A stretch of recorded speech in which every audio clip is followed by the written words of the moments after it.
Convicted of blasphemy, the governor of Jakarta is sentenced to 2 years in prison after he questioned a verse from the Quran. So what's the impact of this case for Indonesia's diverse society, and was the verdict politically motivated? This is Inside Story.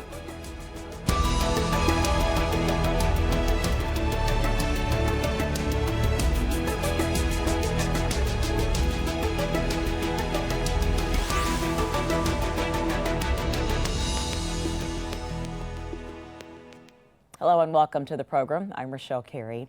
Not long ago, Jakarta's governor, popularly known as Ahok, was hoping to run for the presidency. Now one of Indonesia's well-known politicians is instead going to prison for 2 years. Ahok has been convicted of blasphemy for questioning a verse in the Quran that deals with non-Muslim leaders. The controversy led to weeks of sometimes violent protests, but many human rights activists say he's innocent and the case was politically motivated. We'll get to our guests in a moment. First, though, this report from Stepvazen in Jakarta. Tears not only for Jakarta's Governor Ahok, but for a blasphemy verdict that some say will have a broader impact on Indonesia. The verdict came as a surprise after prosecutors had demanded a probation period instead, saying there was no evidence the governor had insulted the Quran. But a panel of 5 judges decided Ahok did insult the Quran when he questioned the use of a verse dealing with non-Muslim leaders. As a public official, he should have known that remarks about religion are sensitive. The defendant has been proven guilty of blasphemy. The court decision is therefore to sentence him to 2 years in prison. The outgoing governor, who lost his re-election bid in April, was jailed immediately. His vice-governor will replace him. Anies Baswedan will be inaugurated as the new governor in October. Conservative groups like the Islamic Defenders Front, who have protested for months, demanding for the governor to be jailed, celebrated. Ahok supporters call it a dark day for Indonesia. Why is this happening? This will be a bad precedent for the country. In the future, good people can be kicked out by mass. Ahok is a good man, a very good man. Supporters of Ahok are in shock. With the governor now being jailed, many are wondering how independent the judges have been. After months of mass protests and the prospects of riots, the pressure has been very high. The trial against Ahok, who is a Christian and ethnic Chinese, has been called a test case for religious tolerance in Indonesia. Well, clearly this is very bad for not only religious tolerance, but also tolerance for any other things, for ethnicity, nationality, and everything.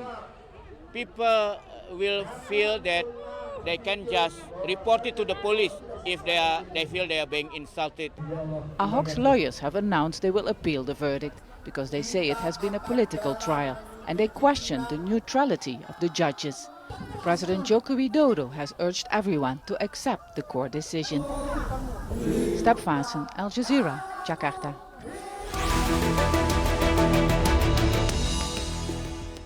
Indonesia's constitution says the country is a secular state and includes the right to freedom of expression and religion. But its blasphemy law, passed in 1969, makes it illegal to be an atheist or follow any religion other than the 6 officially recognized ones. The law also criminalizes public criticism of those religions. That's the article most commonly used against minorities, including the Christian governor Ahok. Around 90% of Indonesians are Muslim, but many members of Muslim minorities have been jailed for blasphemy. The other minorities are mainly Christian and Hindu. Indonesia has around 15 main ethnic groups and many more smaller ones, as well as 700 languages. Violating the blasphemy law can lead to up to 5 years in prison. Amnesty International says more than 100 people have been convicted since 2005. Let's bring in our guests. Joining us in Jakarta, Fealy, a political analyst who specializes in Indonesian politics. In Perth, joining us on Skype, Ian Wilson, research fellow at the Asia Research Center. Welcome to the program. Mr. Feeley, I'd like to start with you. Your reaction to this sentence. Are you surprised? In one way, it's not a surprise because Indonesian judges often are very mindful of the public mood. Ahok lost the election in Jakarta a few weeks ago, And opinion polls also show that a majority of Muslims believe that he is guilty. The Islamist groups have kept up constant pressure on the court. They've been protesting in the court in large numbers, and so all of those things would have put considerable pressure on the judges to find Ahok guilty, and that indeed is what they've done. Ian, I think it was done on the basis of public pressure and politics rather than a matter of law. Okay, Ian, do you agree with that assessment that this was really a response to the constant demonstrations and what the people were saying? Most definitely. I mean, if it hadn't been for these massive mobilisations, which were quite unprecedented really in their scale, this wouldn't have come to trial. And in effect, once the blasphemy charge was up there, history would show that Ahok was in trouble because I think there's roughly been around 100 blasphemy cases since Indonesia left authoritarianism, ostensibly in 1998, and all of those have been found guilty. So even though you had, just after the election, the prosecution effectively downgrading their sentencing demands to a lesser charge, the prerogative in many respects through the pressure and the history of this law itself made it quite likely that the judges were going to give a ruling in terms of an imprisonment, even though, of course, that was a great shock to many people, in particular supporters of the governor. At the root of this are comments that Ahok made to voters. Basically, an edited version is what a lot of people heard that he says was taken out of context. He says that in using the verse from the Quran that he was trying to say that leaders may mislead you about who it is you can and can't support, but it was presented as if he were criticizing or critiquing the Quran. Do you agree with that assessment, Greg, that perhaps what he said was taken out of context? I do believe that was the case. My own interpretation of his words was that it was not his intention to insult the Quran. He speaks in a very elliptical way. He doesn't really have really well-formed sentences. So often his sentences are open to multiple interpretations. But in this case, my own opinion and the opinion of a great many expert witnesses was that he was saying to people, don't be misled by those who say that this verse, Al-Ma'idah of the Quran, says that a Muslim cannot have a non-Muslim leader. In actual fact, what he was saying is don't believe those who say that that's the meaning of the verse. It was a very unwise thing for him to say. His advisors had been warning him for a long time not to venture into sensitive Islamic issues, and unfortunately he couldn't restrain himself, and in effect he gave his enemies the ammunition that they needed to destroy him politically. Ian, to Greg's point, was he playing with fire? Well, I mean, as Greg pointed out, in some respects, you know, he was perhaps less careful with his words than he should have been, particularly considering that up until that point, there had been demonstrations by groups such as the Defenders of Islam Front agitating against Ahok on the grounds that he was a non-Muslim. But these hadn't gained a huge amount of traction up until this statement emerged. His enemies again jumped all over it, framed it in a particular way. There was the issue of the editing, and then it basically took on a life of its own. So in some respects, it was unfortunate wording on his part, and he really gave it to his enemies who were looking for something to really build up the momentum for opposition to him, and that ended up being it, basically. Let's keep talking a little bit before we expand this into blasphemy in general, perhaps what the motivations were. Let's talk a little bit more about Ahok's personality. How much did that possibly play into the reaction and the backlash that he got? He's been described as a bit abrasive, a bit blunt. Certainly he's renowned for a quite abrasive and upfront style, and you know, it's both a blessing and a curse. Some people think that that's something that they really like about him. He's a straight talker. He says what needs to be said. On the other hand, there are those people who find it inappropriate, that find it offensive, and he's managed to offside quite a lot of people who maybe earlier on when he was vice governor and then early in his days as governor may have been more sympathetic to him. So again, it's been a pros and cons to that kind of manner. Some people again have found it very refreshing in the context of Indonesian politics, where people often are seen as not really ever saying what they actually mean. But at the same time, some people felt that he's again rude, disrespectful, and that this has lost him a lot of supporters and made some people not sympathetic when this case started to blow up. So, Greg, do you agree with the way that Ian is characterizing him, and do you also think that is it possible that his popularity played a role in how all of this has played out? I agree completely with everything Ian has said. I think for some people, the poorer sections of Jakarta's community that Ian knows very well, they have often regarded him almost as callous because he's forced through relocations of people, things like that. But he's spoken about it in a very unsympathetic way. So I think there's two sides of that coin. He has the cut through. He's got the boldness to push things through in Jakarta, often against very great odds, and people give him a lot of credit for that. But he also consistently antagonises people that he perhaps doesn't need to have antagonised, and it's one of the reasons there's been this deep well of resentment against him. The other thing I'd say about that, Richelle, is that this is often rolled into stereotypes about Chinese.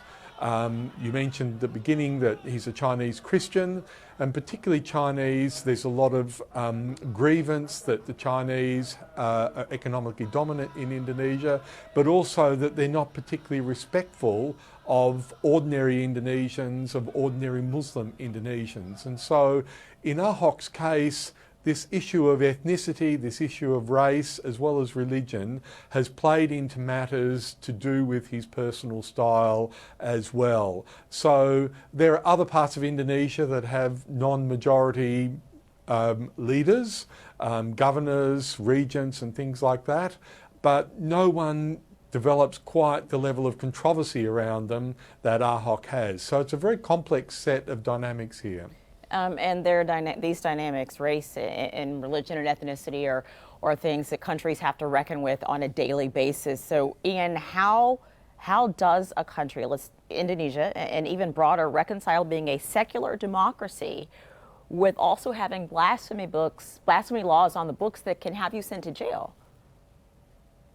Well, I mean, there is, of course, a very deep tension there. And in some respects, Indonesia's secularism isn't quite maybe the same model that we might apply in the context of Australia, for example. And so because there are, everyone has to embrace one of the recognised religions in Indonesia, religion and religious discourse is very much a part of national life. And so, I mean, the problem with these laws, and I think really, if there's a positive that can come out of this, there might be a critical discussion about the nature of these blasphemy laws.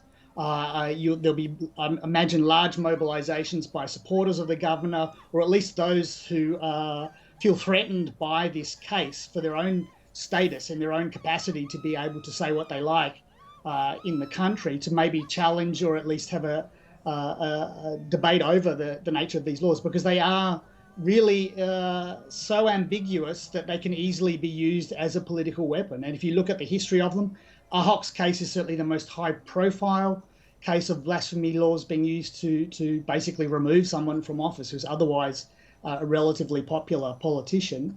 But again, every case of blasphemy has been one where people have been found guilty. So I think, again, that law itself really needs to be interrogated, and there needs to be a serious discussion over what role it has to play in Indonesia if it's going to be a secular democracy and if it's going to have a more kind of open, the capacity to have a more open discussion about issues of religious identity. Actually, let's talk a little bit more about blasphemy laws. Indonesia is just one of many countries around the world where blasphemy is a crime.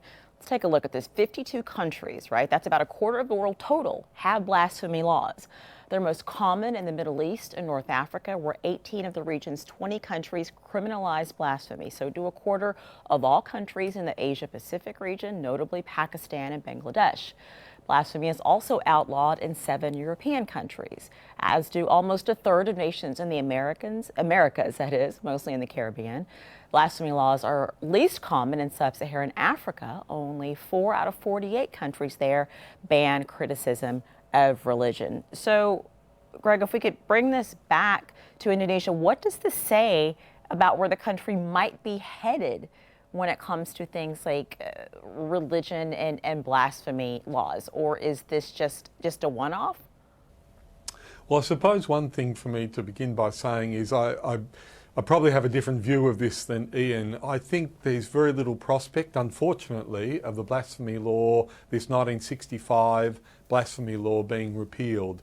There was an appeal process in the Constitutional Court in 2009 which was rejected, and in fact the very process of liberal Muslim groups and non-Muslim groups, human rights groups, bringing that case strengthened opinion that Indonesia needed a blasphemy law. So it was probably counterproductive in the long run.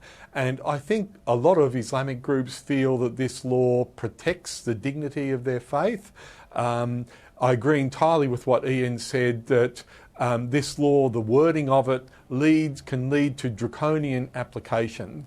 And by rights, a genuine democracy, should not have a law such as this on its books, but unfortunately I don't see it being removed anytime soon.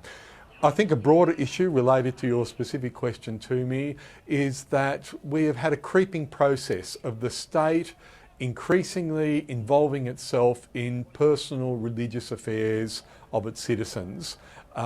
There are a lot of cases of sects within Islam, some of them very heterodox sects, and so these sects are coming under increasing pressure from various state agencies to be more orthodox in their practices. And so we find this tightening religious control in Indonesia, and the blasphemy law is the ultimate weapon that can be used against people who have a different way of practicing their faith than what many Muslims believe is appropriate. And so the direction that Indonesia is heading in is one that's probably going to see it slide down the democratic indexes and the freedom indexes that quite a few international organisations compile. What is behind, Ian, first of all, if you agree with Greg's assessment, what is behind this sentiment, this push in that direction? Well, I agree with Greg. It will be probably optimistic on my part to think that there could be a reassessment of this law. There's certainly people who'd like it, but it's very difficult to do in the current atmosphere, and particularly as a lot of groups, hardline groups that have really made a kind of a career for themselves, pushing for this kind of role as self-proclaimed defenders of the faith. Groups like the Defender of Islam Front, for example, are really I guess a kind of a high. They've moved from a peripheral organisation very much to the mainstream of politics with this case. And it seems very likely they're going to try and milk it for all that they can, and to try and use these tactics again, and to use the influence that they've gained with the national stage, greater influence over setting agendas and public debates and discourses. And I think that's quite alarming in many respects, because these are in some ways groups that are equivalent to some of the far right groups that you'll see in other parts of the world that have been around. They're occasionally useful to political elites, but now they really feel a sense, I think, of momentum of their own power. So those set these agendas. Those similar groups in other countries, you're saying, might feel energized by something like this. Is that what you're saying? Well, not necessarily in terms of looking at Indonesia, but we can see some equivalence between the kind of the rise of right-wing populism emerging as serious contenders in politics, rather than being sort of more peripheral actors that they might have been at other periods of time. And certainly I know in the case of the Islamic Defenders Front, who I've looked at for quite a few years now, this last year or so, the Ahok case has really delivered them a degree of political influence. It's expanded their membership base and really seen them move from, again, this kind of vigilante peripheral group to a mainstream political actor, quite at the centre of things. And I think that in itself is very alarming for many Indonesians, and will remain to be seen how and if the government will attempt to deal with these groups now that they have this sort of emboldened sense of their own strength. Greg, how does, we've talked about what a diverse society Indonesia is, the various religions, the various ethnicities, and then you have something like this happening on the books and law. But how does this all play out in just everyday people's lives and the way that different people interact in Indonesia?